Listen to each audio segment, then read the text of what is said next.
Hello everyone, welcome back to our YouTube channel AR study classes. हम पढ़ रहे थे डिजाइन ऑफ कंक्रीट स्ट्रक्चर और प्रीवियस लेक्चर में हमने design of T beam and L beam के बारे में पूरा पढ़ा। ठीक, और एक क्वेश्चन भी दिया था, आशा करता हूँ आप लोगों ने सॉल्व किया होगा। आज हम अपना अगला टॉपिक स्टार्ट करेंगे जो कि है एनालिसिस ऑफ शियर स्ट्रेंथ या डिजाइन ऑफ शियर एनफोर्समेंट। इसको हम पूरी तरह से पढ़ेंगे। ठीक, इसमें काफ़ी आपका देखा जाए मेन तो होता है इसमें न्यूमेरिकल। अभी इसमें मैं जितना हो सकता है उतना न्यूमेरिकल कराऊंगा क्योंकि इसमें न्यूमेरिकल काफ़ी पूछे गए हैं। अगर आपने अपना देखा हो प्रीवियस ईयर कुछ तो आपने एनालिसिस किया होगा कि इसमें काफ़ी ज़्यादा क्या क्वेश्चन पूछे जाते हैं, तो इसको ध्यान से पढ़िएगा।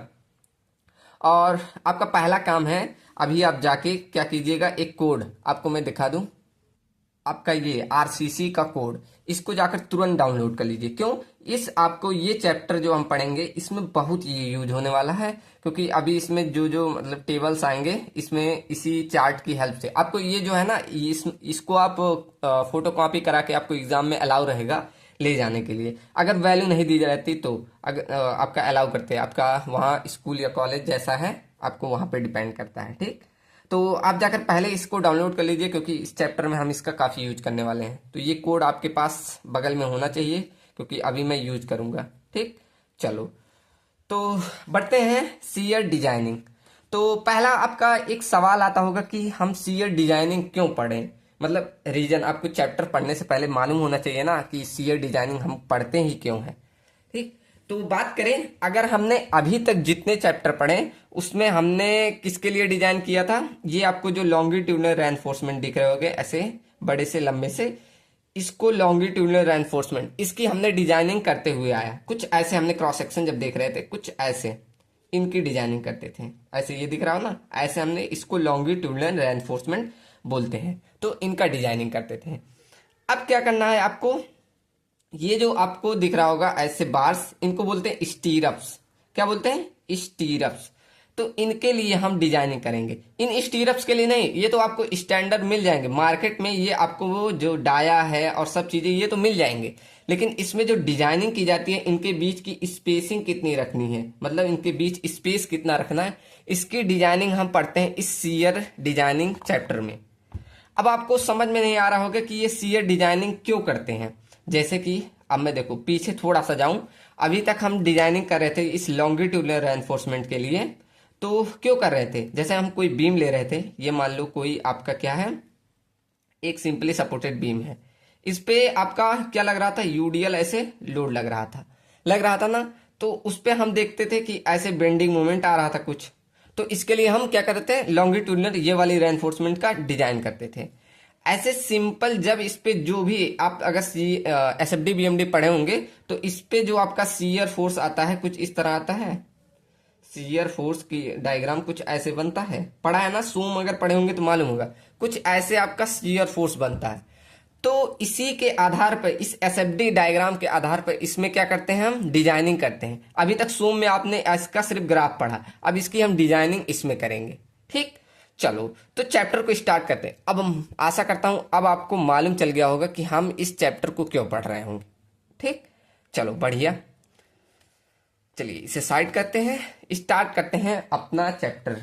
अब किसी को डाउट नहीं ना कि हम इस चैप्टर को क्यों पढ़ रहे हैं। तो अगर मैं एकदम बेसिक से स्टार्ट करता हूं, पहले समझते हैं शियर क्या होता है। शियर, पहला हेडिंग यही डाल लीजिए कि शियर ही क्या होता है। शियर, पहला टॉपिक आता है शियर। अब देखिए शियर क्या होता है, आपने बचपन से, मतलब बचपन से कह रहा हूं, आपने सूम में ही पढ़ा होगा कि जो टेंजेंशियल मोशन होता है दो सरफेस के बीच में उसे ही शियर बोलते हैं। आप ऐसे लिख सकते हैं टेंजेंशियल, एकदम simple definition, tangential motion, tangential motion between two surface, उसे हम क्या बोलते हैं, शियर। ठीक, आप अपने हाथों को ऐसे टेंजेंशियली मूव कराएं तो उसमें एक शियर फोर्स उत्पन्न होता है। ठीक, जिसके कारण से आपके हाथों में क्या होता है, हीट ऐसे जनरेट होता है, आपको हल्का हल्का गर्म महसूस होता है, तो यही एक शियर फोर्स होता है।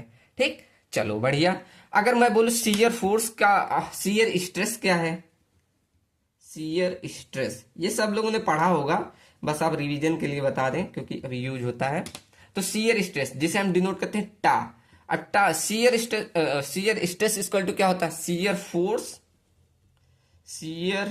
फोर्स अपॉन एरिया, यही होता है ना। आपने सोम में जरूर पढ़ा होगा। अब यहाँ थोड़ा सा सोम का कॉन्सेप्ट आ रहा है, तो इसको हम शियर फोर्स को इसमें डिनोट करेंगे, शियर फोर्स को वी से लिखेंगे एंड एरिया ए। ठीक, कहीं कहीं एफ से भी लिखते हैं, तो shear force upon equal to area, ये हमारा शियर स्ट्रेस आ जाएगा। ठीक, तो इसे वी से ध्यान रखिएगा, क्योंकि काफी ऐसे किताबों में वी लिखा है, तो वी से ही पढ़िएगा।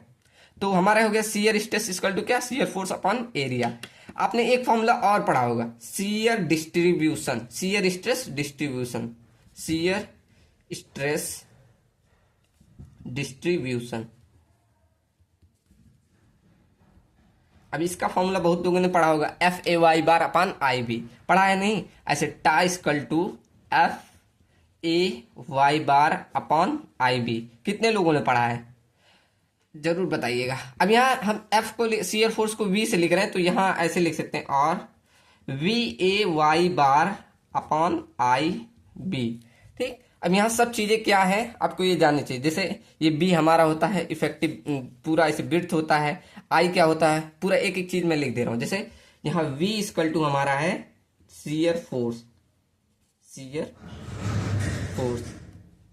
एंड ए इक्वल टू हम इफेक्टिव क्रॉस सेक्शन एरिया।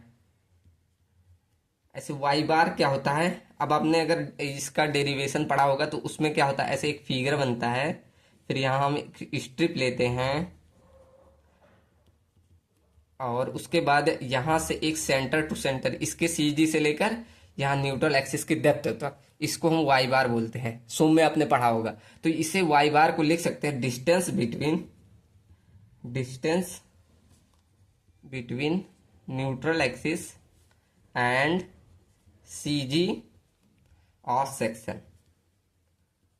ठीक, तो इसको वाई बार बोला जाता है। देखो हमने लिखा डिस्टेंस बिटवीन न्यूट्रल एक्सिस, ये हमारे इसकी न्यूट्रल एक्सिस होती है, एंड सीजी ऑफ सेक्शन, जो हमने सेक्शन काटा है उसका सीजी, मतलब इसके हाफ, सीजी क्या होता है उसके हाफ, तो यहां से इसको वाई बार बोला जाता है। ठीक, सोम में आप लोगों ने जरूर, मैं आशा करता हूं पढ़े होंगे, तो इसे वाई बार बोलते हैं। तो वी हो गया, वाई बार हो गया, एंड अब हमारा बच्चा आई। आई क्या होता है आपका, मोमेंट ऑफ एनर्जिया। क्या होता है, मोमेंट ऑफ एनर्जिया।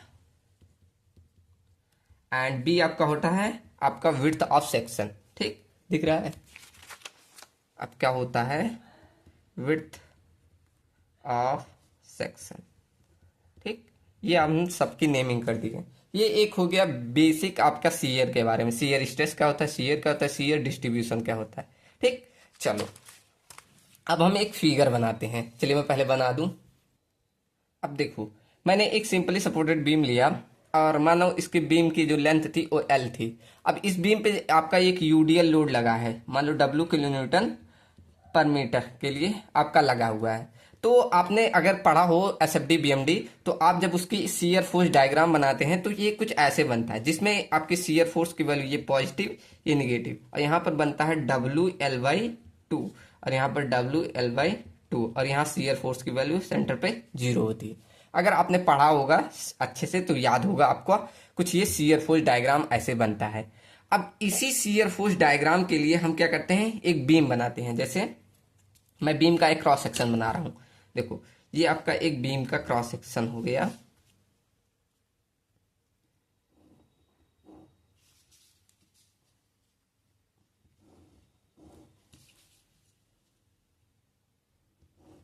देखो ये एक पूरा बीम का क्रॉस सेक्शन हो गया। अब तक हम क्या कर रहे थे, ऐसे लॉन्गिट्यूडनल रेनफोर्समेंट ऐसे प्रोवाइड कर रहे थे। यहां पर एक हो गया, एक यहां पर हो गया, एक ऊपर प्रोवाइड कर दे रहे हैं। ठीक, तो अब इसी शियर फोर्स को रजिस्ट करने के लिए हम क्या करेंगे, इस चारों तरफ से हम क्या करेंगे, स्टीरअप्स को प्रोवाइड करेंगे। देखो कुछ ऐसे, ये होता है आपका स्टीरअप्स, ऐसे कुछ बनेगा ना फिगर इसका। ठीक, सही से बनाना ही तो ध्यान दीजिएगा, ये ऐसे होगा। थोड़ा इसका डाया भी दिखा दे कि इसका डाया भी कुछ है, ये आपका स्टीरअप्स का कुछ डाया है। अगर हमने क्रॉस सेक्शन देखा तो कुछ ऐसे दिखेगा ना, ऐसे दिखेगा। ये हमने एक हुक प्रोवाइड कर दिया, हुक। अब ये सब हुक क्या होता है, ये सब हम आगे और डिटेल में देखेंगे। तो ये आपका देखो, अब एक एक चीज देखा जाए तो अब इसको देखो एक बीम की तरह ही बना दूं मैं। ऐसे मैं बढ़ा दूं, ऐसे देखो बीम की तरह बढ़ा दूं। अब लग रहा है ना एक बीम में आप ऐसे आगे की तरफ उसका देख रहे हैं। ये आपके लॉन्गिट्यूडनल रेनफोर्समेंट, ऐसे लिख दें एक एक करके। क्या है ये आपके लॉन्गिट्यूडनल रेनफोर्समेंट बार्स, ठीक। और ये ऊपर वाले बार्स को हम हैंगर बार बोलते हैं। दूसरे पेन से लिख दो, इस बार को हम बोलते हैं हैंगर बार्स, हैंगर बार्स। और इसको हम बोलते हैं स्टीरप्स, स्टीरप्स। अब ये जो हम बनाए हैं ये 2 लेग्ड स्टीरप्स है। ऐसे ऐसे 2 लेग, 4 लेग, 6 लेग, 8 लेग, ऐसे बहुत सारे आएंगे, ठीक। हम आगे पढ़ेंगे और भी। तो ये हमने 2 लेग स्टीरप बनाया है। चलो, कुछ छूट नहीं रहा, नहीं। तो इसी, अब ये स्टीरप्स हम क्यों प्रोवाइड करें, ये शियर फोर्स जो इसमें आ रहा है इसी को हम रजिस्ट करने के लिए लॉन्गिट्यूडनल रेनफोर्समेंट प्रोवाइड कर रहे हैं। क्यों, ये जो आप स्टीरप प्रोवाइड कर रहे हैं इसी शियर फोर्स को रजिस्ट करने के लिए, ठीक। चलो, यहां पर अगर मैं पूछूं आपको, यहां पर टोटल यहां से यहां तक की डेप्थ आपकी क्या होती थी, आपको पहले से ही मालूम है, स्मॉल डी होती थी। एंड यहां से इसके सेंटर से यहां तक की डेप्थ आपको डी नॉट, ये हम बताते चले आए, ठीक। तो यहां पर जब आप अब डी नॉट कैलकुलेट करेंगे, ये डी नॉट दूसरा हो जाएगा, दूसरी तरह। कैसे, यहां हम स्टीरप्स को भी कंसीडर करेंगे। तो इसके बीच की जो डिस्टेंस यहां तक है इसको हम बोलते हैं क्लियर कवर। क्या बोलते हैं, क्लियर कवर। अब देखिए, अब पूरा आप डी नॉट निकाल सकते हैं। अब डी नॉट इक्वल टू क्या क्या लिख सकते हैं, देखो clear cover, clear cover plus में, अब देखो यहां तक पहुंचे। अब ये वाला हो गया dia of stirrup, dia of stirrup. And उसके बाद देखो ये इसके सेंटर से जाता है, तो प्लस में जो ये आपका लॉन्ग बार है इसका आधा, इसलिए दे लॉन्ग बार का डाया जो है उसका आधा, सेंटर से जाते हैं ना, बाई 2। तो इस तरह अब डी नॉट की आपको वैल्यू निकालनी पड़ेगी, ठीक। कैसे, समझ में आया ना। यहां से अब डी नॉट जो आपको इफेक्टिव कवर बोलते थे इसको कुछ इस तरह कैलकुलेट करेंगे। पहला क्लियर कवर, फिर उसके बाद डाया ऑफ स्टीरप, फिर आधा सेंटर जो होता है, सेंटर इसके लॉन्ग जो बार होता है आपका उसका, ठीक। चलो, अब एक एक करके सब पॉइंट लिख दे। जो जो पॉइंट मैंने बताया वो सब लिख देते हैं। क्या मैंने बताया कि जो शियर एनफोर्समेंट जो प्रोवाइड किया जाता है किसके फॉर्म में, स्टीरप्स के फॉर्म में। तो पहला पॉइंट आप यही लिख सकते हैं कि shear enforcement is provided in form of stirrups, ठीक। तो शियर एनफोर्समेंट को हम स्टीरप्स के फॉर्म में प्रोवाइड करते हैं। कौन सा, यही हमारा स्टीरप्स है, ठीक। चलो, लेकिन देखिए अगर आपका स्लैब हुआ या फुटिंग हुआ तो उसमें स्टीरप्स प्रोवाइड करने की कोई जरूरत नहीं होती। अगर उसमें शियर आ रहा है तो हम क्या करते हैं, उसके डेप्थ को बढ़ा देंगे तो वो शियर को ऑटोमेटिक रजिस्ट कर लेगा, ठीक। तो ऐसे आप इसको भी लिख सकते हैं, in case of slab and footing, in case of slab and footing, no need to design for shear, ठीक। स्लैब और फुटिंग के लिए हमें कोई भी शियर की डिजाइनिंग की आवश्यकता नहीं रहती। कैसे, अगर इसमें शियर आए तो क्या सर, तो हम क्या करेंगे, इनकी डेप्थ को इंक्रीज कर देंगे। तो लिखेंगे by increasing the depth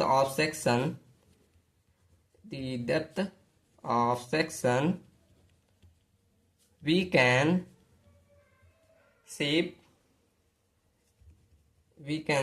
these structure in shear, okay, ठीक। अगर हमारा इसमें शियर आ रहा है स्लैब या फुटिंग में तो हम उसकी डेप्थ को बढ़ा देंगे तो हमारा वो शियर को रजिस्ट कर लेगा, ठीक। तो यहां तक हमने बेसिक पढ़ा कि हम शियर एनफोर्समेंट को क्या होता है, क्यों डिजाइन करते हैं, और शियर क्या होता है, शियर डिस्ट्रीब्यूशन क्या होता है, ये सभी हमने बेसिक चीजें देखी। अब थोड़ा सा आपको सोम में ले चलते हैं। सोम, अब अगर आपने नोट्स बना लिया तो सोम में आपने शियर स्ट्रेस जो चैप्टर पढ़ा था उसको निकालिए, और आपसे जो क्वेश्चन पूछ रहा हूं वो आप एक बार ध्यान दीजिएगा। मैंने यहाँ लिखा शियर डिजाइन। आपको क्या पता है, प्रिज्मेटिक बीम आपने अब तक डिजाइन कर रहे होंगे जब वहां सोम में, एक प्रिज्मेटिक बीम के बारे में आपने शियर स्ट्रेस जरूर निकाला होगा। ऐसे मैंने मान लीजिए एक प्रिज्मेटिक बीम, मैं देखो सोम को कंपेयर, मैंने आशा करता हूं आप लोगों ने सोम जरूर पढ़ा होगा क्योंकि आपका वो पिछले सेमेस्टर में ही था। ठीक, तो अच्छे से पढ़ा होगा तो ये एकदम क्लियर हो जाएगा। देखो ये मैंने एक प्रिज्मेटिक बीम बना दिया, दिख रहा है, देखो ये मैंने एक प्रिज्मेटिक बीम बना दिया, लिख दे रहा हूं प्रिज्मेटिक बीम। अब बहुत लोग को पता ही नहीं होगा प्रिज्मेटिक बीम क्या है। देखो प्रिज्मेटिक बीम क्या होता है, जिसके क्रॉस सेक्शन जो है वो हमेशा फिक्स होते हैं, चेंज नहीं हो सकते, उसको हम प्रिज्मेटिक बीम बोलते हैं। तो यहां लिख दो सोम में, ये हम सोम में मतलब पढ़ते थे। तो इसका जब आप शियर स्ट्रेस डिस्ट्रीब्यूशन डायग्राम बनाते थे इसी वाले फॉर्मूले से जो हमने अभी पीछे लगा लिखा है, इस फॉर्मूले से FA//IB, तो आप जब ऐसे रेक्टेंगुलर बीम का बनाते थे तो किस तरह बनता है, कितने लोग को ध्यान है, जल्दी से कमेंट करो, देखता हूं कितने लोग, तुरंत कमेंट करो, देखो कितने लोग जानते थे। तो अगर पता हो, आप जब मतलब इसका बनाते थे क्या, एक रेक्टेंगुलर बीम का, तो किस तरह बनता था, ऐसे कुछ पैराबोलिक बनता था, कुछ इस तरह, देखो ऐसे कुछ, ऐसे पैराबोलिक ऐसे बनता था। ठीक, अगर ध्यान होगा तो काफी अच्छे समझ में आएगा। तो आप जब सोम में इसकी डिजाइनिंग करते थे एक प्रिज्मेटिक बीम मतलब रेक्टेंगुलर बीम का, तो आप ऐसे पढ़ते थे, और इसमें जो मैक्सिमम शियर स्ट्रेस आता था वो ऐसे इसके न्यूट्रल एक्सिस पे आता था। ऐसे आप बना सकते हैं पूरा न्यूट्रल एक्सिस लाके ऐसे यहां पर। ठीक, यहां पर आपका सबसे ज्यादा शियर स्ट्रेस टॉ सी मैक्स या टॉ मैक्स लिख दें, सबसे ज्यादा शियर स्ट्रेस आता था। कितना आता था, कितने लोग के ध्यान है, 1.5 इंटू टॉ एवरेज, यही वैल्यू थी। आपने निकाला होगा तो अच्छी बात है। यहां पर जो किनारे पे था वो शियर स्ट्रेस 0 होता था। ठीक, ऐसे कुछ आपने प्रूफ किया होगा किसमें, सोम में। लेकिन जब हम यहां पर क्या पढ़ रहे हैं, हम पढ़ रहे हैं डिजाइन ऑफ कंक्रीट स्ट्रक्चर। हम इसमें क्या कर रहे हैं, अगर रेनफोर्समेंट प्रोवाइड कर दें, मान लो यही बीम, सेम यही बीम है, यही बीम है, देखो यही बीम हम फिर से बना रहे हैं, यहां पर मैंने यही बीम फिर से बना दिया। अब इस बीम में हम क्या करते हैं, सिर्फ कुछ नहीं चेंज करते, बस आरसीसी मतलब रेनफोर्समेंट प्रोवाइड कर दे रहे हैं। ऐसे नीचे इसको क्या कर दो, रेनफोर्समेंट प्रोवाइड कर दो, ये लो मैंने इसका रेनफोर्समेंट प्रोवाइड कर दिया, और ये मेरी न्यूट्रल एक्सिस डेप्थ हो गई, ये मेरा न्यूट्रल एक्सिस का डेप्थ हो गया। ठीक, तो इसमें जो शियर स्ट्रेस डिस्ट्रीब्यूशन डायग्राम बनता है वो चेंज हो जाता है। अब इसका प्रूफ भी होता है, लेकिन मैं प्रूफ स्किप करके चल रहा हूं क्योंकि कभी भी आपकी AQ एग्जाम में नहीं पूछा है। आप अगर देखें प्रीवियस ईयर उठा के तो उसमें कभी नहीं पूछा। मैं बस इस डायग्राम के बारे में जिक्र कर दे रहा हूं कि कैसे बनता है। ठीक, तो अगर आपने पढ़ा हो ये वाला डायग्राम, तो हमने सोम में पढ़ा था कि कुछ ऐसे पैराबोलिक बनता है, लेकिन जब इसमें हम रेनफोर्समेंट प्रोवाइड कर देते हैं तो इसका शियर स्ट्रेस डायग्राम जो न्यूट्रल एक्सिस के ऊपर होता है, रुकिए चलो, तो इसका जो देखो, इसका जो होता है न्यूट्रल एक्सिस के ऊपर तो पैराबोलिक होगा, ऐसे पैराबोलिक होगा, लेकिन न्यूट्रल एक्सिस के नीचे इस, ये हमारा कंप्रेशन साइड होता है, ये टेंशन, तो कंप्रेशन साइड में तो ये पैराबोलिक होगा, लेकिन टेंशन साइड में आपका क्या होता है, ये रेक्टेंगुलर होता है। ठीक, कैसा होता है, रेक्टेंगुलर होता है।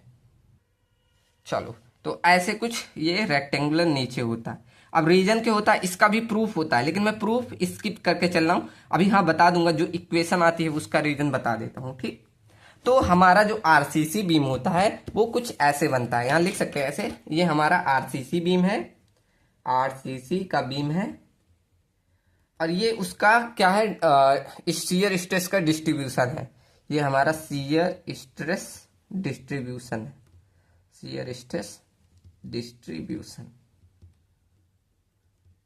ठीक, ये भी, ये जो हमने बनाया ये भी हमारा शियर स्ट्रेस डिस्ट्रीब्यूशन है। ठीक, चलो आशा करता हूँ दोनों में आपने रिलेट किया होगा। कि अब आपको एक क्वेश्चन आ रहा होगा कि सर ये ऊपर क्यों, मतलब ये हमारी जैसे न्यूट्रल एक्सिस है, न्यूट्रल एक्सिस, ये न्यूट्रल एक्सिस के ऊपर पैराबोलिक क्यों बन रही है और न्यूट्रल एक्सिस के नीचे रेक्टेंगुलर क्यों बनती है। अगर इसका आपको प्रूफ जानना होगा तो नोट्स में मैं प्रोवाइड कर दूंगा, वहां से आप जाकर पढ़ लीजिएगा।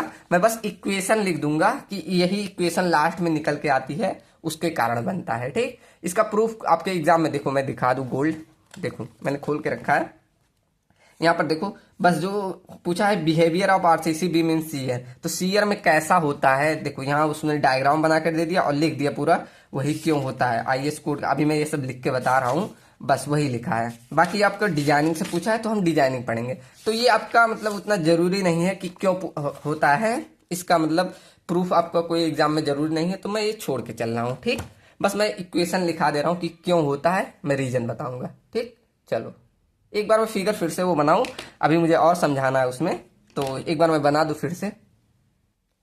देखो ये मैंने एक बार फिर से वही बनाया, ये जैसे मेरा आरसीसी का बीम है और ये मेरा shear stress distribution, shear stress distribution, distribution. ठीक, और ये हमारी न्यूट्रल एक्सिस होती है। अब मैंने बताया कि इसके न्यूट्रल एक्सिस के ऊपर पैराबोलिक एंड न्यूट्रल एक्सिस के नीचे हमारा रेक्टेंगुलर होता है। क्यों?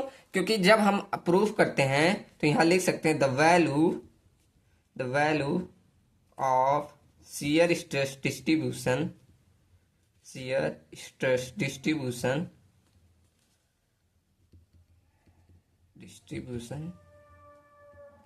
the value of shear stress distribution above the neutral axis, above the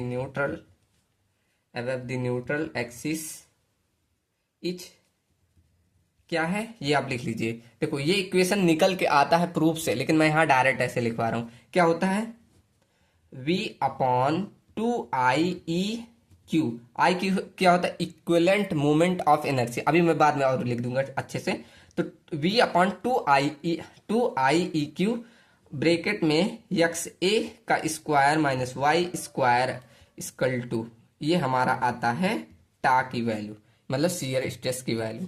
तो हमने क्या लिखा, the value of shear stress distribution above the neutral axis is इतना। ठीक, यहाँ ये मत लिखिए, ये हमारा जो हमारा ऊपर का होता है न्यूट्रल एक्सिस के ऊपर की वैल्यू ये इतना होता है। एंड यहाँ और लिख सकते हैं and we know that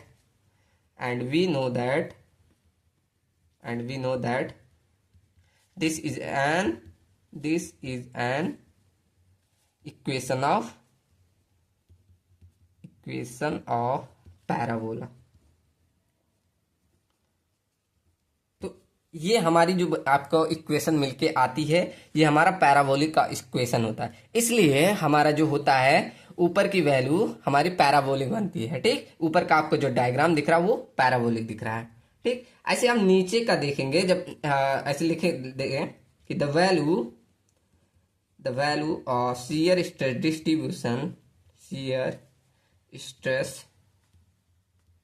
distribution below the neutral axis, ये हमारी कितनी होती है, ये भी हमारा जो होता है प्रूफ से निकल के आता है। तो ये होता है टॉ बराबर, यहाँ भी ऐसे लिख दिए, टॉ इक्वल टू हमारा जो निकल के आता है v अपॉन एल ए मतलब लीवर आर्म इंटू बी। ठीक, ये सब आपका प्रूफ से निकल के आता है। अब कैसे आता है ये आपको पढ़ना हो तो नोट्स में मैं प्रोवाइड कर दूंगा, देख लीजिएगा। ठीक, तो lever arm into B and और आगे लिखेंगे एंड वी दो, इसमें देखिए कोई स्क्वायर वैल्यू है नहीं है ना, तो ये हमारा क्या एक लाइन की इक्वेशन बन जाती है। इसीलिए हम लिख सकते हैं and we know that this is an equation of line। इसीलिए आप नीचे देखेंगे हमारा क्या बनता है, लीनियर रेक्टेंगुलर बनता है। ठीक, तो यही आपका जो होता है प्रूफ निकल के आता है, इसी के कारण ये ऊपर पैराबोलिक बनता है एंड नीचे हमारा क्या बनता है, रेक्टेंगुलर बनता है। ठीक, चलो यहां तक हमने समझ लिया कि क्यों हमारा डायग्राम ऊपर पैराबोलिक एंड नीचे रेक्टेंगुलर बनता है। अब यहाँ कुछ टर्म आए हैं, ये मैं लिखवा दूं। जैसे हमने पहला टर्म देखा आई इक्विवेलेंट। अब ये क्या होता है, जैसे हमारा जो आरसीसी बीम होता है ये दो चीजों से बनता है, एक हमारा बना कंक्रीट से, एक बना हमारा स्टील से।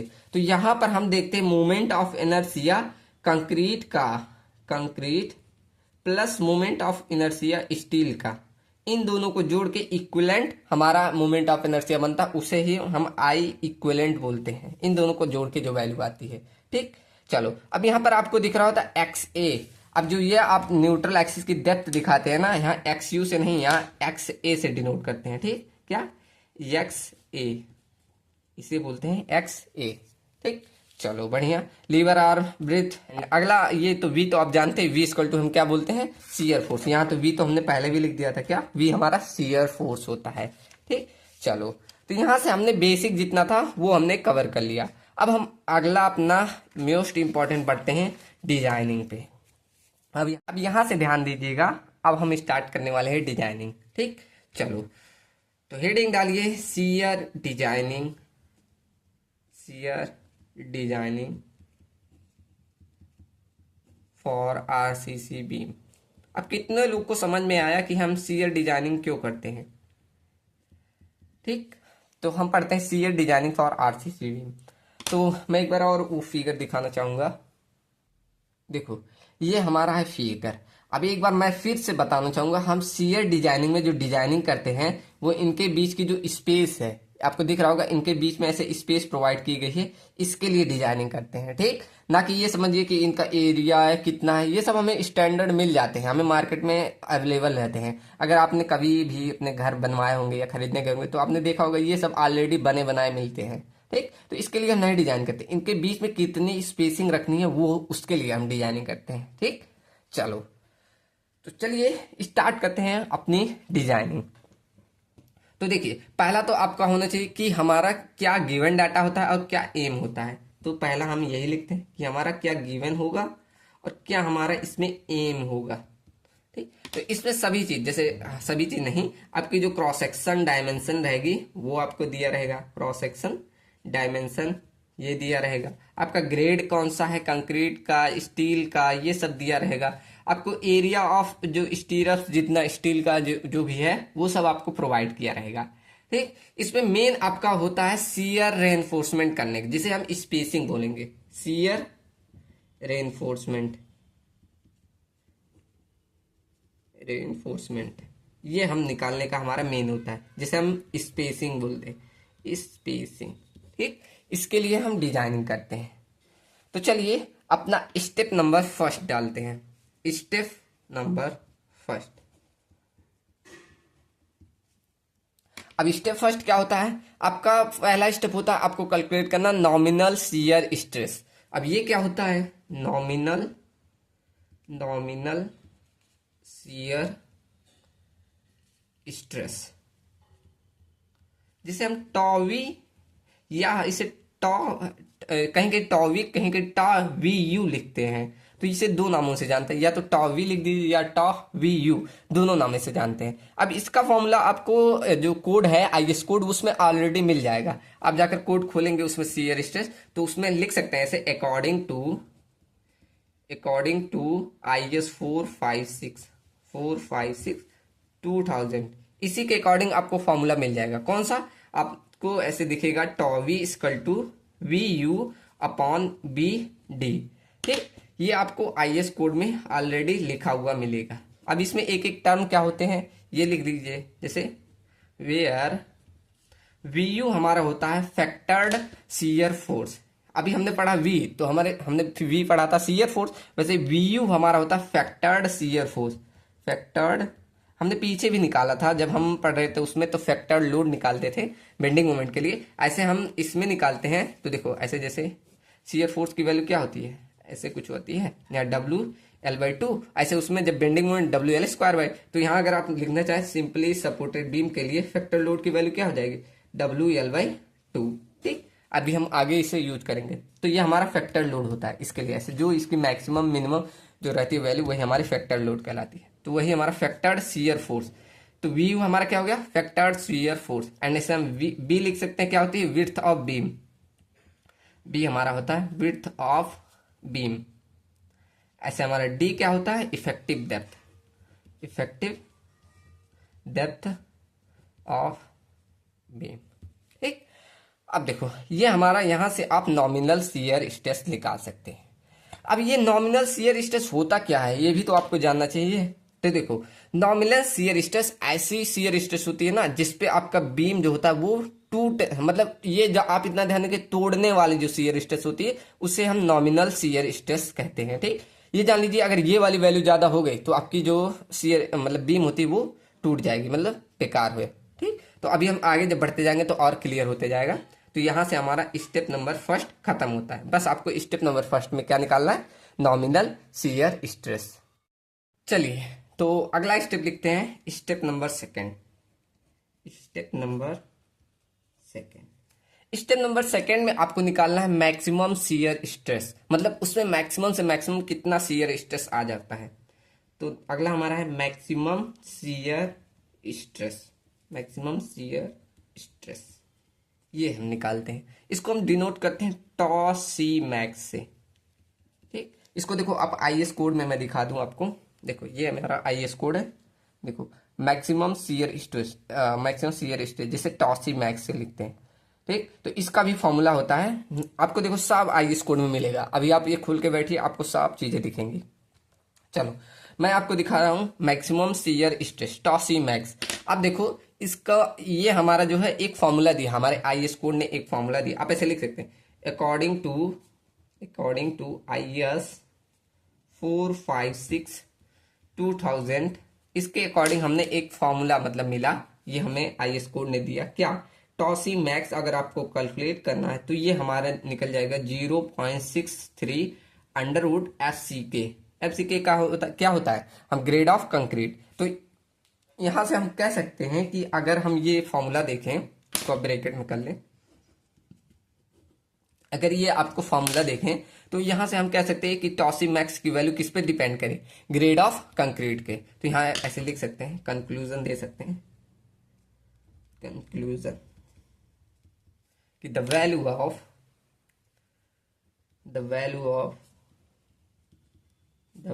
Of tau c max depend on grade of concrete. ठीक, तो क्या हम सबकी वैल्यू निकाल सकते हैं, जितनी भी ग्रेड है उनकी वैल्यू आप निकाल सकते हैं, इजीली निकाल सकते हैं। चलो निकालते हैं। अब आपके पास अगर कैलसी हो तो निकाल लीजिए। इसकी वैल्यू ऑलरेडी आपको देखा जाए तो आपके आईएस कोड में लिखी हुई मिली है, तो आपको याद करने की जरूरत भी नहीं है, बस आप ये फॉर्मूला याद कर लीजिए। अगर आपके कॉलेज में जब अलाउ करेंगे तो आप ये भी कॉपी मतलब फोटो कॉपी निकलवा के ले जा सकते हैं। ठीक, तो यहाँ से ये देखो मैंने बना दिए ग्राफ, यहाँ पर आप लिख दीजिए ग्रेड ऑफ कंक्रीट, उसके बाद टॉसी मैक्स। यहाँ एम से मैं लिख दे रहा हूँ, इसका समझिए ग्रेड ऑफ कंक्रीट, यहाँ टॉसी मैक्स लिख दे रहा हूँ, मतलब मैक्सिमम शियर स्ट्रेस। यहाँ ग्रेड सबका लिख दूँ, यहाँ से शुरू कर दे M15, M20, M25, M30, M35 and M40। ठीक, इतने तक पढ़ते हैं। ये आपका मैक्सिमम इतने तक ही आपका, देखो यहाँ पर आईएस कोड में भी इतने ही दिया है, एंड लिख दिया एंड एवं। उससे आगे भी आप निकाल सकते हैं अगर उस फॉर्मूले से निकालना चाहें। तो सबकी वैल्यू 2.1, 2.8, 3.1, 3.5 दिख रहा है ना आपको, ये सब आईएस कोड में आपको ऑलरेडी मिल जाएगा। तो लिख ले कितना होता है टॉसी मैक्स की वैल्यू, 2.5, 2.8, 3.1, 3.5, 3.7 एंड 4.0। आपको ऐसे एकदम जुबान पे हो जाए, 2-3 बार लिखेंगे, आपको ये आईएस कोड देखने की जरूरत नहीं। देखो 3 बढ़ रहा है, फिर 3 बढ़ रहा है, फिर 4 बढ़ गया, फिर 2 बढ़ गया, फिर 3 बढ़ गया। ठीक, कितना इजी है, बस आप एक अंक ध्यान रखिए, उसके बाद ऑलरेडी ध्यान हो जाएगा। चलो यहां से आप टॉसी मैक्स की वैल्यू निकाल सकते हैं। अब देखो इसमें 2 केसेस बनते हैं। कौन सा केस, आप दोनों केस लिखेंगे। केस नंबर फर्स्ट, अब हमने 2 वैल्यू निकाली ना, एक नॉमिनल एक मैक्सिमम, तो इन्हीं दोनों को से मिलाकर हमारे 2 केस बनते हैं। अगर क्या हो, हमारी पहला केस बनता है कि अगर जो हमारा ये टॉसी मैक्स की वैल्यू है ये ज्यादा रहे टॉवी से, मतलब हमने बोला टॉसी मैक्स, इससे लिखते हैं टॉसी मैक्स की वैल्यू हमारी ज्यादा हो किससे, टॉ बी से। या टॉ वी यू, जो भी हमने लिखा, यहाँ टॉ क्या लिखा था हमने, टॉ वी से, ठीक। तो इससे अगर ज्यादा हो, मतलब हमने बोला था कि टॉ वी की वैल्यू कम हो जाए और ये वाली वैल्यू ज्यादा हो जाए, तो मतलब मैक्सिमम से मैक्सिमम जो शियर स्ट्रेस आना चाहिए था वो हमारा आ गया। लेकिन जो फेल होने वाली, हमने इसको क्या बोला था, ये ऐसी मतलब शियर स्ट्रेस होती है जिसपे हमारा क्या होता है, बीम फेल कर जाता है, मतलब खराब टूट जाता है, तो तोड़ने वाली स्ट्रेस। तो ये वाली वैल्यू कम है तो मतलब सेफ है, मतलब कोई भी प्रकार का फेलियर नहीं आ रहा है। तो यहां लिख सकते हैं there is no diagonal compressive failure. अब यहाँ मैंने एक फेलियर का नाम लिया, अभी बहुत से प्रकार के होते हैं, डायगोनल कंप्रेसिव, डायगोनल टेंशन, अभी सब एक एक करके, मतलब जब ये पढ़ेंगे उसके बाद हम इसको पढ़ा देंगे, ठीक। फेलियर का प्रकार हम आगे पढ़ लेंगे।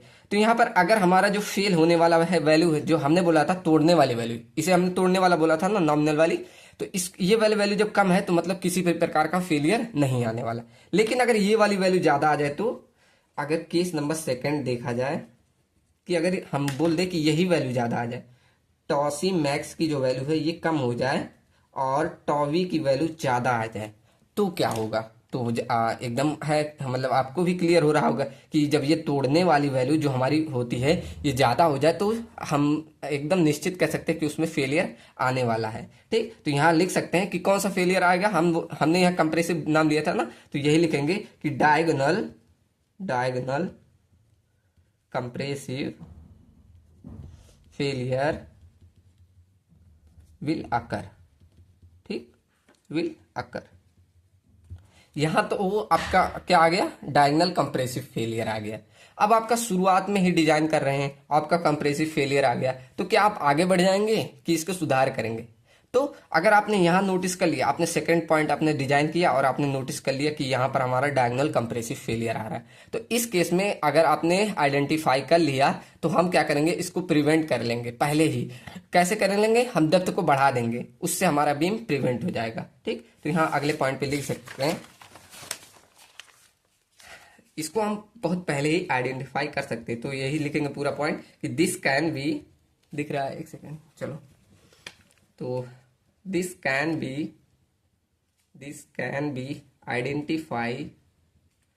identified at डिजाइन स्टेज,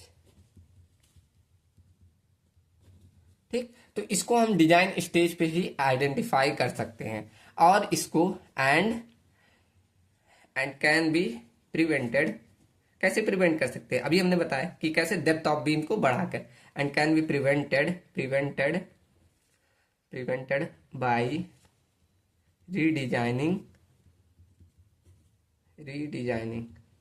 क्या करेंगे रीडिजाइनिंग में, हम इंक्रीज कर देंगे बाय इंक्रीजिंग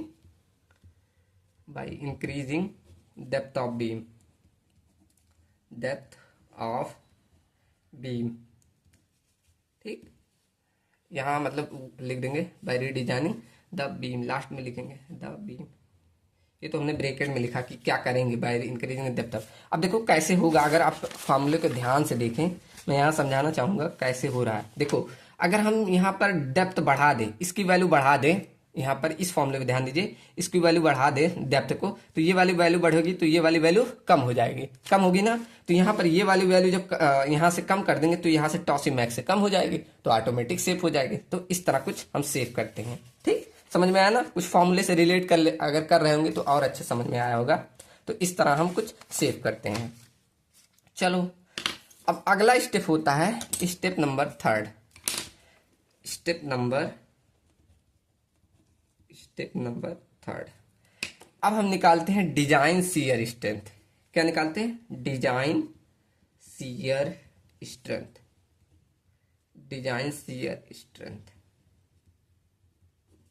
जिसे हम क्रिटिकल शियर स्ट्रेंथ भी बोलते हैं। यहां लिख सकते हैं दूसरा नाम, क्रिटिकल शियर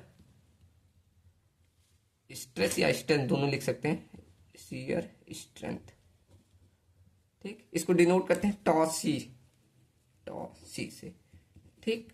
चलो तो इसको क्या कैसे निकालते हैं, ये पूरा आपको इसको चार्ट, आपको यहां देखिए, अगर आपने IS कोड खोला होगा तो यहाँ ऊपर आपको ये पूरा चार्ट दिख रहा है, इसी की वैल्यू पे आपको निकलता है। अगर आपको ये दो चीज़ों पे डिपेंड करता है, एक आपका ये 100/AS/BD जिसे बोलते हैं परसेंटेज। अब यहाँ देखिए AS/BD आपका जो होता है परसेंटेज ऑफ स्टील कितना है, ये वाली पूरा मतलब वैल्यू यही दिखाता है। तो ये वाली दो चीज़ों पे डिपेंड करी, एक परसेंटेज ऑफ पूरा आपका स्टील कितना प्रोवाइड किया गया है, दूसरा वैल्यू आपका ग्रेड कौन सा है। इनकी सहायता से आप इस चार्ट में जो आपका है यहाँ से वैल्यू निकाल सकते हैं। ठीक, तो लिख सकते हैं ऐसे, इसमें आपको ज़्यादा नहीं ध्यान देना पड़ेगा। आपको बस ये इसकी फोटो कॉपी लेके जानी है, या तो आपके कॉलेज वाले प्रोवाइड कर देंगे या तो आप खुद ले जाएंगे। ठीक, तो यहाँ से लिखेंगे अकॉर्डिंग टू IAS, नीचे नहीं लिखा, 456/2000, इसके अकॉर्डिंग जो हमारी होती है, यहाँ से ऐसे लिखेंगे the value of tau c depend on किस पे डिपेंड कर रहा है, यहाँ पर दो चीजों पे, एक हमारा ग्रेड ऑफ कंक्रीट पे, फर्स्ट हमारा क्या ग्रेड ऑफ कंक्रीट पे, एंड सेकंड हमारा डिनोट कर रहा है कि परसेंटेज ऑफ स्टील रेनफोर्समेंट, जिसका फॉर्मूला भी दिया है क्या, 100 × AS/AST ये B/D क्रॉस सेक्शन। ठीक, कितना परसेंटेज आपके क्रॉस सेक्शन में स्टील प्रोवाइड किया गया उस पे, ऐसे आप यहाँ पर फॉर्मूला अच्छे से लीजिए, परसेंटेज PT = 100 × AST/BD। ये आपको ध्यान ना हो तो क्या हो दिक्कत है, आपको देखिए यहाँ पर ऑलरेडी लिख रखा है, यहाँ देखिए लिखा है, ध्यान दिख रहा है ना, 100/AS, यहाँ AST लिख सकते हैं या AS लिख सकते हैं /BD। ठीक, तो ये आपका चार्ट पे पूरा आपको निकल जाएगा। कैसे, आप यहाँ पर आपको पहले परसेंटेज ऑफ स्टील निकालना किस पे, फिर यहाँ से कुछ आपको वैल्यू मिलेंगी, मान लो यहाँ पर मिला, फिर वहाँ पर आपको ग्रेड दिया रहेगा, ग्रेड के अकॉर्डिंग यहाँ से निकाल लेंगे। लेकिन अगर कहीं इनके बीच मिला तो आप क्या करेंगे, तो वहां पर हमने पीछे दिखा था इंटरपोलेशन, तो वहां पर आपको इंटरपोलेशन लगाना पड़ेगा। ठीक, ये भी ध्यान दीजिएगा, अभी हम जब डिजाइनिंग का क्वेश्चन करेंगे तब आपको और क्लियर हो जाएगा। चलो, तो यहाँ पर ये हमने निकाल लिया टॉसी। अब इसमें भी दो केसेस बनते हैं, कौन कौन से, केस नंबर फर्स्ट, इसके भी दो केस बनेंगे। देखो केस नंबर फर्स्ट क्या है कि अगर आपका टॉसी की वैल्यू ये ज्यादा रहे टॉ से, मतलब जो हमारी तोड़ने वाली वैल्यू हो वो कम रहे टॉसी से, मतलब टॉसी ये हमारी ज्यादा रहे और तोड़ने वाली वैल्यू कम रहे, तो ये हमें पता है कोई भी टेंसाइल फेलियर नहीं आता। यहां पर हम टेंसाइल फेलियर देखते हैं, तो नो डायगोनल टेंसाइल फेलियर। अभी यहाँ फेलियर के बारे में आपको नहीं पता, हम आगे पढ़ लेंगे। No diagonal tensile failure will occur, तो यहाँ किसी भी प्रकार का ठीक, यहाँ किसी भी प्रकार का टेंसाइल फेलियर नहीं होता। ठीक, लेकिन फिर भी हम क्या करते हैं, कुछ ना कुछ इसमें थोड़ा हम स्टीरस प्रोवाइड करते हैं, क्यों, फॉर सेफ्टी पर्पज। तो यहाँ लिख सकते हैं कंक्लूजन, एक कंक्लूजन लिख के फिर लिखेंगे कंक्लूजन, इट मीन्स इसका मतलब क्या होगा, it means beam is safe in shear and no need to provide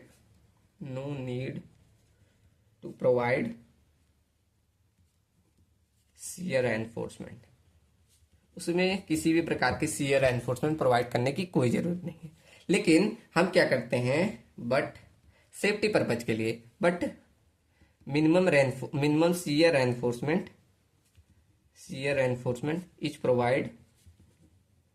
is provided for safety purpose। ठीक, हम सेफ्टी पर्पज के लिए, हम सेफ्टी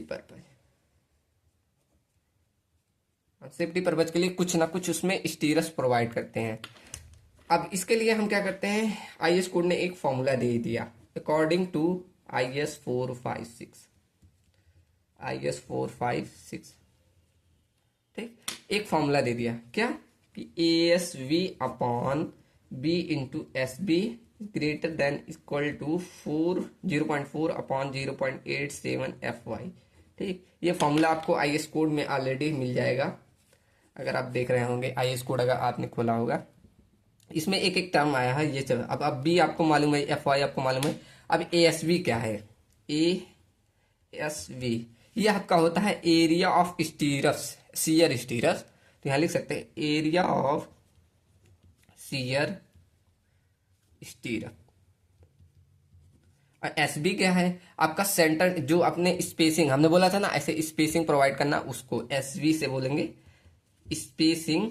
ऐसे नहीं, centre to centre, centre to centre spacing of stirrups. बी आपको मालूम है विड्थ। तो ऐसे आप इस फॉर्मूले की हेल्प से क्या निकाल सकते हैं, कितना एरिया आप प्रोवाइड करेंगे। ये आपका मिनिमम वैल्यू होती है, ठीक, कम से कम। जैसे हम वहाँ लॉन्गिट्यूडनल रेनफोर्समेंट के लिए कर रहे थे, मिनिमम से मिनिमम कितना प्रोवाइड करेंगे। चलो अब केस नंबर सेकंड क्या होगा, वही हमारा टॉ वी की वैल्यू ज्यादा आ जाए तो केस नंबर 2। अब इस केस में क्या होता है कि आपका टॉ टॉसी की वैल्यू कम हो जाती है और आपका टॉबी की वैल्यू ज्यादा हो जाए तो, टॉबी की वैल्यू ज्यादा हो जाए तो हम जानते हैं अगर हमारा ये जो तोड़ने वाली टॉबी, हम क्या अब तक नॉमिनल शियर स्ट्रेस को क्या बोले, तोड़ने वाली, ये वाली वैल्यू अगर ज्यादा हो गई तो हमारा निश्चित है कि फेलियर आने वाला है। तो यहां पर क्या आ जाएगा, diagonal shear failure will occur. तो इस केस में क्या करेंगे, तो इस केस में हमें क्या करना पड़ेगा, जैसे हम यहाँ कंक्लूजन दे सकते हैं कि हमारा बीम किस में, सीयर में फेल कर रहा है, तो हम फिर से डिजाइन करेंगे सीयर को स्टीरस में, स्टीर मतलब सीयर स्टीरस प्रोवाइड करेंगे। यहाँ से कंक्लूजन लिखे पहले, देखो कंक्लूजन, इसका क्या कंक्लूजन हुआ कि हमारा beam will fail in shear,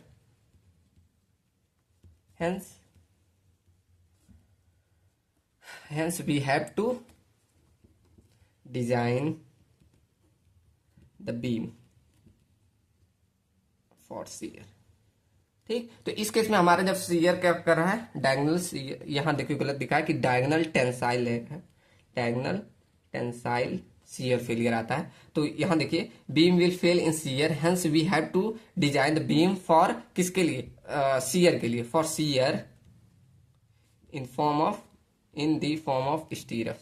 किस रूप में, स्टीरफ के रूप में हम प्रोवाइड करते हैं, इन द फॉर्म ऑफ स्टीरफ। समझ में आया ना, हमारी बीम फेल कर रही है तो हम डिजाइन करते हैं उसको स्टीरफ के रूप में प्रोवाइड करते हैं। फाइनली अगर देखा जाए तो हम किस केस में लाना चाहें, फाइनली हम क्या चाहते हैं कि टॉसी मैक्स की वैल्यू, ये हमारी सबसे ज्यादा क्या रहती है, टॉसी मैक्स ही रहती है। यहाँ देखो कहाँ गई टॉसी मैक्स, ये तो हमारा टॉसी था।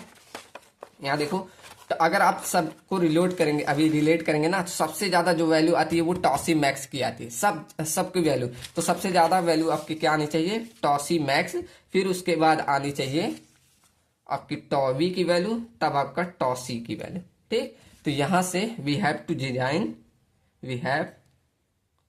Design for shear reinforcement, design दिख रहा है, एक सेकेंड देखो यहाँ क्या हो जाता है, tau c max greater than tau v is greater than tau c, तो we have to design for shear reinforcement, यही लिख दे रहा हूँ, ठीक, सीयर रेनफोर्समेंट। चलो यहाँ से हमने 3 चीजें निकाल ली, अब एक एक करके आपने फिर से देख लें। हमने पहला निकाला था नॉमिनल सीयर स्ट्रेस, जो कि हमारा होता है, दिख रहा है ना, हमारा क्या होता है, टॉवी हमारा तोड़ने वाला, जो सबसे भयानक होता है, ये हमारा तोड़ने वाला सीयर स्ट्रेस होता है। फिर इसको हमने निकाला, फिर उसके बाद देखा था मैक्सिमम से मैक्सिमम कितना स्ट्रेस आ सकता है, इसको हम निकाल सकते हैं। हमारे IAS कोड ने फॉर्मूला दिया था 0.63 अप √FC के। यहाँ से हमने एक चार्ट निकाला, यहाँ पर 2 हमने केसेस देखे थे। उसके बाद हमने क्या पढ़ा, उसके बाद हमने थर्ड निकाला, क्या, डिजाइन ऑफ सीयर स्ट्रेंथ, जिसे क्रिटिकल सीयर स्ट्रेंथ बोलते हैं। ये हमारा क्या होता है, टॉसी। इसके लिए भी हमने क्या, ये हमारी 2 चीजों पे डिपेंड करती है, पहला ग्रेड ऑफ कंक्रीट पे, दूसरा परसेंटेज ऑफ स्टील पे, जिसे हमने 100 × AST/BD, इस फॉर्मूले से हम निकाल लेते हैं कि हमारा ग्रेड परसेंटेज ऑफ स्टील कितना है। उसके बाद ग्रेड के अनुसार वहां वैल्यू निकाल लेते हैं। उसके अकॉर्डिंग हम 2 चीजों का कंपेयर करते हैं कि अगर हमारा टॉसी की वैल्यू ज्यादा है टॉवी से, तो कोई भी प्रकार का टेंसाइल फेलियर नहीं आ रहा है। लेकिन अगर हमारा मतलब टॉवी की वैल्यू ज्यादा आ जाए तो उसमें डायगोनल टेंसाइल फेलियर आ रहा है, तो उसके लिए हम क्या करते हैं, स्टीरस के लिए डिजाइन करते हैं। चलो तो स्टीरस देख लेते हैं क्या होता है। तो अब अगला स्टेप डालिए, स्टेप नंबर 4। ठीक, देखो मैं कभी कभी बोलते बोलते मतलब दिखता नहीं, वो ध्यान दे लिया करिए, ऊपर मैं कितनी बार देखूं। ठीक, तो ऐसे जो बोला करूं ध्यान दे दिया करिए, और उतनी गलती हो जाती है मुझसे। चलो, तो अगला स्टेप बढ़ते हैं, स्टेप नंबर 4। अब इसमें हम डिजाइन करते हैं वही स्पेसिंग के लिए। ठीक, तो लिखिए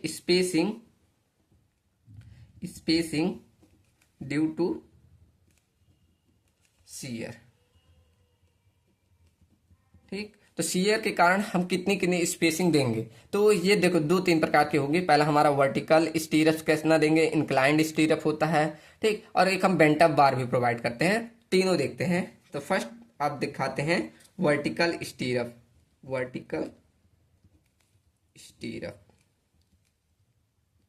अब ये कितना प्रोवाइड करेंगे, इसके लिए आईएस कोड ने देखो फॉर्मूला दिया है। क्या दिया है, लिख लेते हैं पहले। V U S equal to 0.87 F Y S V into D upon S V. ठीक, ये आपके आईएस कोड ने फॉर्मूला दिया है। क्या दिया, V U S upon 0.87 F Y into A S B into D upon में एस वी। ठीक, अब एक एक टर्म लिख दूं मैं यहाँ पर क्या क्या होता है। जैसे आपका वी यू एस जो आपका होता है, ये डिजाइन शियर स्ट्रेंथ होता है, डिजाइन शियर स्ट्रेंथ। बाकी टर्म तो आपको मालूम है, F Y grade of steel, A S B आपका एरिया ऑफ जितना स्पेसिंग मतलब एरिया ऑफ, यहाँ हमने देखो लिखा है पीछे, A S B area of shear strip जितना होता है, एंड एस बी भी लिखा सेंटर टू सेंटर स्पेसिंग। तो बाकी टर्म तो आपको मालूम है। ठीक, तो वो लिखने की जरूरत नहीं। अब यहाँ जो वी यू एस की है, इसकी वैल्यू जो होती है, इसकी वैल्यू अलग से बोला, हमें स्पेसिंग चाहिए यही निकालनी है ना, तो इसके लिए ये थोड़ी निकालना है। तो इसके लिए जो फॉर्मूला है आईएस कोड ने अलग से दे दिया है। यहां से लिख सकते हैं, क्या दिया है, ऐसे लिखेंगे, वी यू एस के लिए फॉर्मूला क्या दिया। देखिए ये हमारे आईएस कोड ने दिया, मैंने नहीं दिया है। ठीक, तो ये ध्यान रखिएगा, क्या v u minus v u c. क्या कहा, v u minus v u c. अब देखो वी यू का फॉर्मूला हमने पीछे पढ़ा था, देखो यहां पर अगर ध्यान हो, यहां हमने पढ़ा है ना, V U tau V equal to we you upon B D. अगर इसको इधर भेज दे तो tau V into B D, तो वी यू बराबर कुछ ऐसे लिख सकते हैं। रुको देखो ऐसे लिख दें, क्या लिख दें, tau v into b into d लिख सकते हैं, लिख सकते हैं। अगर इतना मैथ मालूम होगा तो लिख सकते हैं। ऐसे इसमें निकल के आता है टॉसी इंटू बी डी। क्या निकल के आता है, टॉसी इंटू बी डी। तो यहां पर देखेंगे टॉवी माइनस टॉसी लिख के यहाँ बी डी को हम कॉमन ले लें, तो कुछ इस तरह एक फॉर्मूला निकल के आता है। इसे ध्यान रखिएगा, हम वी यू एस की वैल्यू ऐसे इजीली निकाल सकते हैं। ठीक, ये आपका फॉर्मूला होता है किसके लिए, shear strength, design of shear strength निकालने के लिए। ठीक, ये आपको अलग से ऐसे निकालना पड़ेगा, फिर यहाँ पर रखना पड़ेगा, तब आप स्पेसिंग निकालेंगे। तो कुछ ऐसे टॉवी की वैल्यू माइनस टॉ, अब ये टॉवी वैल्यू हम निकाल सकते हैं, पीछे हमने डिजाइन में देखा। टॉसी हम निकाल सकते हैं, ये भी हमने देखा, बी इंटू डी मालूम होता है, तो इजिली आप वी यू एस की वैल्यू निकाल सकते हैं। वी यू एस निकालनी, सब चीजें आप इजिली निकाल लेंगे। ठीक, तो अभी डिजाइनिंग में ये सब समझ में आएगा और अच्छे से। सेकेंड हम निकालते हैं, अगर हमारा वर्टिकल, अब देखो वर्टिकल स्टीरअप मतलब क्या, ऐसे जैसे आप बीम है आपका ऐसे वर्टिकल स्टीरअप है, लेकिन अगर वही इंक्लाइंड स्टीरअप हो जाए, इंक्लाइंड भी होते हैं, तो इंक्लाइंड स्टीरअप के लिए दूसरा फॉर्मूला है, क्या, इंक्लाइंड स्टीरअप। इसके लिए क्या फॉर्मूला है, देखो इसके लिए V U S, same V U S equal to 0.87 F Y A S V, सब चीजें ये सेम है, 0.87 F Y A S B into S B. बस यहां पर क्या आ जाता है, sine alpha plus cos alpha. बस ये अलग, sine alpha plus cos alpha अलग से ध्यान रख लीजिएगा, ये आपका इंक्लाइंड स्टीरअप का हो जाएगा। अब देखो जब भी आपका इंक्लाइंड स्टीरअप दिया जाएगा ना, तो यहाँ अल्फा के लिए हमारा जो आईएस कोड बोलता है कि हमेशा जनरली आप जो लेंगे 45 डिग्री लेंगे। तो ठीक, तो बोलेंगे अकॉर्डिंग टू आईएस 456/2000, इसके अकॉर्डिंग जो हम लेते हैं generally alpha equal to 45 degree, ध्यान रखिएगा। ठीक, जनरली हम अल्फा इक्वल टू 45 डिग्री ही लेते हैं। थर्ड हम निकाल लेते हैं एक बेंटअप बार, ये भी हमारा प्रोवाइड किया जाता है। तो इसके लिए देखो मैं लिख दूं बेंटअप बार। अब इसके लिए भी फॉर्मूला है, बेंटअप बार को बोलते हैं वी यू बी। VUB। आपने देखा होगा बी बेंट अप बार क्या होता है, ऐसे देखो बीम होती है, बीम में कुछ ऐसे करके यहाँ पर ऐसे मुड़ा दिया जाता है। ये आप देखा होगा, आपने सूम में काफी बार पढ़ा होगा। तो इसको बेंट अप बार बोलते हैं, मैंने समझाया नहीं शुरू में। चलो, तो ये हमारा बेंट अप बार, ये भी हमारा काम आता है इसमें। तो इसका फॉर्मूला आता है VUB बराबर 0.87 FY × ASB × sin अल्फा। अब देखो काफी रिलेट है फॉर्मूले। अब इतना ध्यान के इसमें साइन अल्फा ऐड कर दीजिए बस, 0.87 FY × ASB × sin अल्फा, ऐसे एकदम जुबान पे होना चाहिए क्या। ठीक, चलो यहां से हम निकाल लेंगे कितना हमें स्टीरस प्रोवाइड करना, वर्टिकल, इंक्लाइंड और ये सब। ठीक, अगर यहाँ पर तीनों चीजें देखा जाए, जो हम बेंट अप बार प्रोवाइड करते हैं, इंक्लाइंड, वर्टिकल, स्टीरअप, ये सभी हमारी जो होती है सपोर्ट पे स्ट्रेंथ प्रोवाइड करती है, ये तीनों चीजें। तो इस तीनों को मिलाकर आपको कभी कभी क्वेश्चन में देगा कि आपको मतलब स्ट्रेंथ ऑफ सपोर्ट सेक्शन निकालिए, तो आप कैसे निकालेंगे। तो यहाँ पर ऐसे कंक्लूजन में लिख लूँ, कंक्लूजन। अगर आपसे पूछ ले क्वेश्चन में, अभी मैं एक क्वेश्चन दूंगा उसमें यही क्वेश्चन पूछा है। फर्स्ट अगर निकालने पूछे स्ट्रेंथ, पूरा लिख दे, स्ट्रेंथ ऑफ सपोर्ट सेक्शन, अगर ये आपको निकालने को बोल दे तो क्या करेंगे। तो इसका हो जाता है, तीनों को ऐड कर दीजिए, VU बराबर तीनों VUS V, अब देखो VUS निकालेंगे प्लस VUC निकालेंगे। यहाँ पर जो आपने लिखा देखो VUC प्लस में VUB निकालेंगे। अब VUC निकाल सकते हैं ना, टॉसी इंटू BD करके। तो ऐसे आप तीनों को ऐड करेंगे, ये आपका आता है स्ट्रेंथ एट सपोर्ट सेक्शन पे। ठीक, चलो अब यहाँ हमने एक क्या निकाला है, ये बेंट अप बार। तो बेंट अप बार क्यों प्रोवाइड करते हैं, ये भी इसी में लिख दीजिए। जो हमारा जो हमारा डायगोनल टेंसल आता है, इसको रजिस्ट करने के लिए ही हम बेंट अप बार प्रोवाइड करते हैं। ठीक, मैंने पहले नहीं बताया, अब लिख दो यहीं, फॉर रजिस्टिंग डायगोनल टेंशन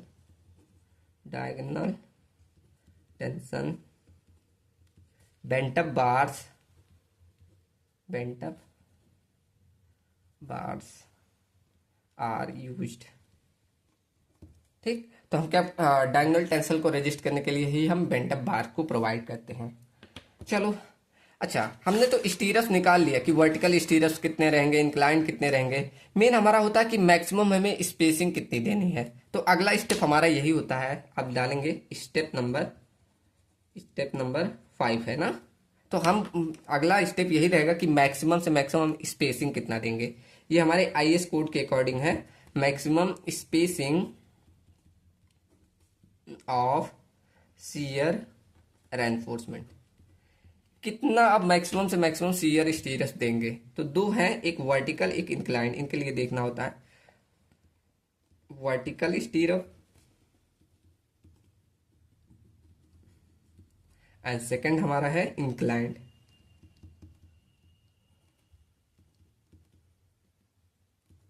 देखो वर्टिकल स्टीरअप में 0.75D या आप 300 mm, इन दोनों में से जो सबसे मिनिमम रहे। या इसमें अगर देखें इंक्लाइन में तो 1 × D ये आपका 300 mm, इन दोनों में से विच एवर इज मिनिमम, दोनों में से जो मिनिमम रहे, विच एवर इज मिनिमम, जो सबसे कम रहता है उसी को हम प्रोवाइड करते हैं। देखो वर्टिकल स्टीरअप में क्या 0.75D और या तो 300 mm, जो इनमें से कम रहेगा वो वैल्यू, या इंक्लाइंड में 1 × D या हमारा 300 mm, जो इनमें से मिनिमम रहेगा, विच एवर इज मिनिमम। ठीक, उसके लिए हम प्रोवाइड करते हैं वर्टिकल स्टीरअप एंड इंक्लाइंड स्टीरअप। यहाँ एक नोट पॉइंट डाल लीजिएगा कि हम 300 mm से ज़्यादा हम कभी भी स्पेसिंग नहीं देते हैं। तो लिख लीजिएगा, spacing can never exceed from 300 mm। ठीक, 300 mm से ज़्यादा कभी भी हमारा स्पेसिंग नहीं होता है। तो बस इतना आपका 5 स्टेप था एंड एक लास्ट स्टेप बचा। मेरे पेजेस भी खत्म हो गए तो इसमें लिख दे रहा हूं स्टेप नंबर 6, नोट करिएगा स्टेप नंबर 6। ये हमारा लास्ट स्टेप है कि हम जो जो भी चीजें निकाले उसको हम डिटेलिंग करते हैं, एक रेनफोर्समेंट बार बनाएंगे, उसमें आप पूरा डिटेलिंग करके दिखाएंगे। ठीक, तो क्या लिखेंगे, detailing of shear reinforcement in RCC beam in RCC beam. ठीक, चलो यहाँ से आपका जो भी डिजाइनिंग था वो खत्म होता है। ठीक, तो आशा करता हूँ समझ में आया होगा आपको। तो चलिए एक क्वेश्चन मैं लिख के दे दे रहा हूँ और आप सभी लोग सॉल्व करिएगा। चलो मैं नोट कर दे रहा हूँ। और जो ये क्वेश्चन है ना, ये आपके इसी पे जो आपका हमने क्या निकाला लास्ट में, एक सेकेंड, इधर है, हाँ इधर, जो हमने यहाँ स्ट्रेंथ निकाला, स्ट्रेंथ एट सपोर्ट सेक्शन, यही उस क्वेश्चन में पूछा है। ठीक, आप सभी जरूर सॉल्व करिएगा, ट्राई करिएगा एक बार। मैं क्वेश्चन पहले लिख दूं, चलो क्वेश्चन लिख दे रहा हूं। चलो तो देखो मैंने एक क्वेश्चन नोट कर दिया है, आशा करता हूं सभी लोग सॉल्व करते हैं। एक बार मैं आप सभी के सामने पढ़ दे रहा हूं, जिससे जो भी वर्ड हो समझ में आया। मैंने जल्दी जल्दी में लिखा, देखो लिखा है R reinforcement concrete beam has a support section with a width of 300 mm। जो विड्थ दिया गया वो 300 mm दिया है, एंड इफेक्टिव डेप्थ जो दिया गया वो 600 mm दिया है। The support is reinforcement with 3 number of bars and 20 mm dia है बार्स के, और उसका जो इफेक्टिव डेप्थ है वो 600 mm दिया गया है, एंड 8 mm डाया और 2 लेग्ड स्टीरअप दिया गया है। ठीक, at the spacing of 2 mm। देखो स्पेसिंग भी आपको नहीं निकालना, दिया गया है 2 mm। Is provided as shear reinforcement near the support using M20 and FV, मतलब जो grade of concrete and grade of steel ये दिया गया। देखो कह रहा है estimate the shear strength of support section, मतलब वही सपोर्ट सेक्शन पे हमें क्या करना है, उसकी स्ट्रेंथ को एस्टिमेट करना है। ठीक, तो सभी लोग ट्राई कीजिएगा, कल के वीडियो में इसका सोल्यूशन करेंगे। देखता हूँ कितने लोग सॉल्व करते हैं, अपना कमेंट सेक्शन जरूर दीजिएगा इस क्वेश्चन पे। नहीं आएगा तो कोई बात नहीं, कल हम इसको सोल्यूशन करेंगे, बहुत इजी है, आप कल देखेंगे। तो कल हम एक क्वेश्चन करेंगे, एक डिजाइनिंग का क्वेश्चन करेंगे, और ये अभी आपके फेलियर्स बचे हैं उसको भी कल हम कवर कर देंगे। ठीक, तो कल का लेक्चर हो सकता है थोड़ा लॉन्ग रहे, तो वेट करिएगा। चलो तो मिलते हैं कल के वीडियो में। Thank you so much.